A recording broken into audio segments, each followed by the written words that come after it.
Welcome back to Bridgework 2017, Democracy in Transition, Neighbor, Nation, and the Politics of Now, Part 2. After lunch at Bridgework is when we move from theory to practice. So in the morning, I think we had a wonderful demonstration of the power of theory to illuminate our world. And we come to the conversation about practice this afternoon, equipped with concepts brought to us by our keynote speaker, Dr. John Anazu, and our three wonderful student research presenters, as well as our moderator, Nurazaki. So concepts like pluralism and confident pluralism, the public forum and the public square, sidewalks and living rooms, seismic shifts and continuities, and many, many more. So I hope you'll be holding those in your minds as we enter into a conversation about practice this afternoon. To guide and moderate that conversation, we have one of my favorite civic leaders of all time, Dr. Dan Lowery. Now, Dr. Lowery's larger bio is in your program and notes multiple roles he's played nationally and regionally. He is in his final semester as president of Calumet College, which is one of our really exceptional regional educational institutions, and will be stepping out of that to take a sabbatical and then return to teaching. But when I think about Dan, I think about Robert Putnam's conception of our need to create a more capacious sense of we. And that's we as in we people, not we fun, right? Capacious sense of we.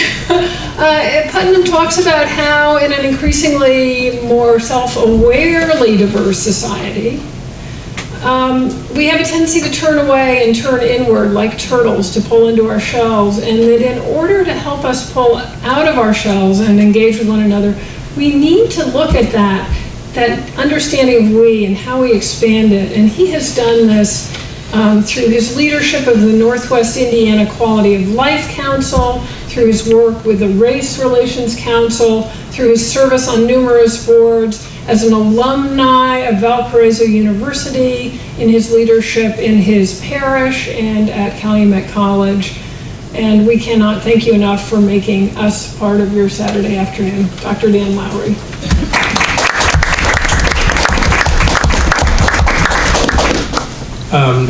I would never say no to Elizabeth when she calls me to participate in an event like this, but it's really a terrific honor to be here. I'm really delighted to be here, particularly with these panelists whose bios I enjoyed reading so much. Just a little bit of background, then I'm going to add my 2 cents, perhaps, to what we heard this morning, and then we'll go into a series of questions for the panelists. My most direct involvement with public policy issues, as Elizabeth indicated, was through the Northwest Indiana Quality of Life Council, and that was an organization that over a period of about 15 years was chaired on a rotating basis by the presidents and chancellors of the universities here in Northwest Indiana, and it focused on public policy issues of all kinds. We brought people together once a calendar quarter, leaders, to debate in public over important issues facing the region. And we also published the Northwest Indiana Quality of Life Indicators Report, and there's been several iterations of that over the years. I also worked for 4 years, just sort of a hobby, really, a public affairs television show weekly on Lakeshore Public Television, which allowed me to continue or pursue that interest in public affairs. But I've also done a lot of work as a facilitator, moderator, mediator, consultant on various public policy issues in Northwest Indiana over a period of about 25 years now. I did want to say that's kind of the what. The other question is why? What is the motivation for working on these kinds of issues? And as I was thinking about this, and I am coming to a significant change in my working life, as I become eligible for Medicare, I decided I wanted to do something a little bit different. But I would say my motivations are fourfold. I actually came rather late to academia. For 20 years, I was with the federal government. And what that experience led me to understand is that government does make a very positive difference in our lives. It can be a vehicle for doing very good things in our midst.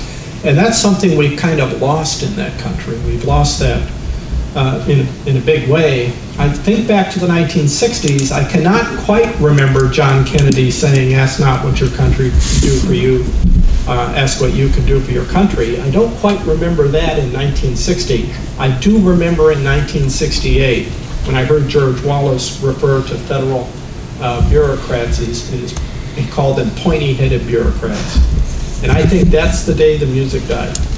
That's when that dialogue was introduced into our body politic. It became part of our DNA. That would eventually lead to the Reagan Revolution. That would eventually lead to what we're experiencing today. Our understanding of government changed rather dramatically. I believe government can make a difference. It can be a vehicle for our common pursuits and our common interests. Second motivation. As I said, I've had the experience of working on some really, really tough public policy issues here in Northwest Indiana. And so ethics reform, state and local tax policy, regional transportation, race relations. And those were enriching experiences, heartbreaking experiences in some time, joyous experiences in some time. But being involved in those kinds of activities really gives you a feel for the difficulty of doing this kind of work. It is very challenging, difficult work. Third, I'm also motivated by the fact that my first love is teaching, and I'm so glad that I'm going to be able to go back to that. You know, at its heart, teaching is transformational rather than transactional. It's transformational, and I've always appreciated it as such. The way I view it is I'm standing alongside a student, and we together are helping to create that future person. And we're working on it together. It's a collaboration. At its best, that's what education is. It's transformational. And that's a motivation for this kind of deep engagement. And finally, I do have religious commitments. I'm an ordained deacon in the Catholic Church. Our tradition is really believes that social justice is at the heart of the gospel. It also believes in the inherent dignity of individuals and the inviolate dignity of individuals. So those are motivations. It's one thing to talk about the what. It's another thing to talk about the why. Now, this is where I'm going to add my 2 cents worth. And this is going to be a subtext to what we heard in an excellent presentation this morning. I don't think what I'm going to talk about is the major problem, but it is the practitioner's problem, I think. The major problem, I think, that we face today is that lack of an underlying common core of beliefs. And we do not have a root belief that we can go back to in difficult times. We don't have those transcendent beliefs that tie us together as people. I do believe that's the bigger problem. But even if we could get around that, we have another problem. We've lost our critical consciousness about argument, about truth claims. Earlier today, we heard reference to Jürgen Habermas, and I think he gives us some really important insights on this. And this is what Habermas says. He says that there's really 4 different kinds of truth claims. 4 different kinds of truth claims. And if you really want to get good at this, you can kind of do a deconstruction of truth claims that you see in front of you. Look at what a person is wearing. There's a truth claim in what they're wearing. You look at where a person is sitting. There is a truth claim. There is a statement being made by where a person sits. In a way, if you begin to understand the world as argument, we make statements all the time. Some use words, some don't use words. It's by the use we make of our time. There is a truth claim in how we use our time. Where our religious commitments or our political commitments, these are all truth claims. And here's what Habermas says. He says, if you really want to understand the world, recognize that there are 4 distinct kinds of truth claims. 4 distinct kinds of truth claims. There's empirical truth claims, normative truth claims, expressive truth claims, and aesthetic truth claims. An empirical truth claim basically is a statement that says, this is true. This is true.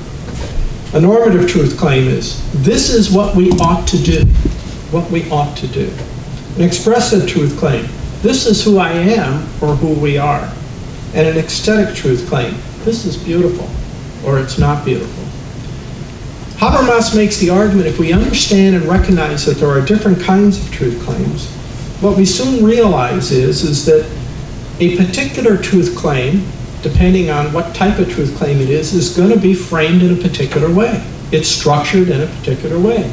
Empirical truth claims are structured different than aesthetic truth claims. Also, they make use of very different warrants or justifications.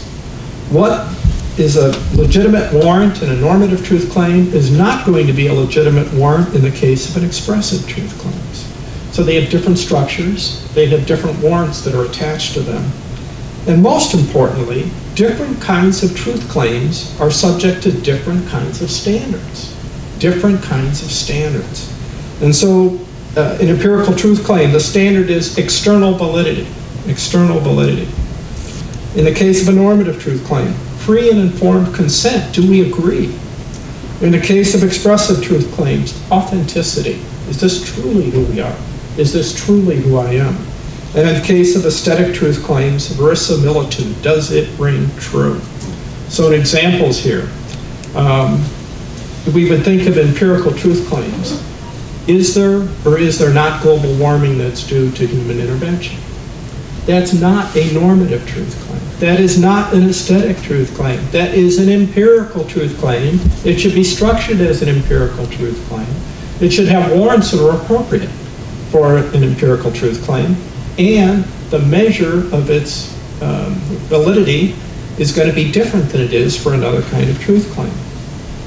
Normative truth claims, free and informed consent. Think of what we've heard of late. Nobody cares about Russia. Nobody cares about taxes. Those are normative truth claims. They are about what we believe. And is there or is there not consent on those issues? If we would look at expressive truth claims, an expressive truth claim that we heard lately, I am a great Christian, okay? That's who I am, but does it ring true? Do we see evidence of that? Do we see evidence that we would agree meets the standard for that claim? And finally, aesthetic truth claims, verisimilitude, does it ring true? This wall we're going to build, it's going to be beautiful, beautiful, okay? So I think aside from the greater problem is a very serious problem. Do we have root beliefs that can bind us when we face challenges? I think that is the greater problem. But even if we could get past that, we don't have that critical consciousness now that helps us recognize the claims that are being made in the public square and evaluating them appropriately. The evaluation standards can help us come to common ground in what is a legitimate argument, what is a legitimate truth claim, and what is not a legitimate truth claim. Now, this all requires a certain level of sophistication, and it's not going to be a seminar on Jürgen Habermas that's going to get us there. Okay, we cannot enforce that standard, but we can help by naming it for what it is, naming it, and also being accountable in our speech acts, in the speech acts that we make. Lacking that, anything goes. We don't have the sophistication to recognize claims for what they are and to hold people accountable for them, to hold ourselves accountable for them. And then when it really hits the fan, when the difficulty really comes, we don't have those root commitments that we can reach out to get us through those difficulties and those challenges. I wish I could be a little bit more optimistic these days. I'm not really optimistic. This is a real challenge. I really loved the presentation on Andrew Jackson. That gave me more hope. I think the two hopeful moments I've had, so thank you for that. Okay, you bought me 2 more days of sanity. All right. The first measure of hope I had, I have to tell you, the day after the election, I was speaking at a statewide education gathering of Latino students from across the state of Indiana. We had to take away razor blades from everyone as they entered the door. It was just, these are tough times. These are really difficult times. If we could survive Andrew Jackson, maybe we can survive the current environment. Not that I want to reveal my political leanings. All right, so that's enough for me. We got some great panelists here.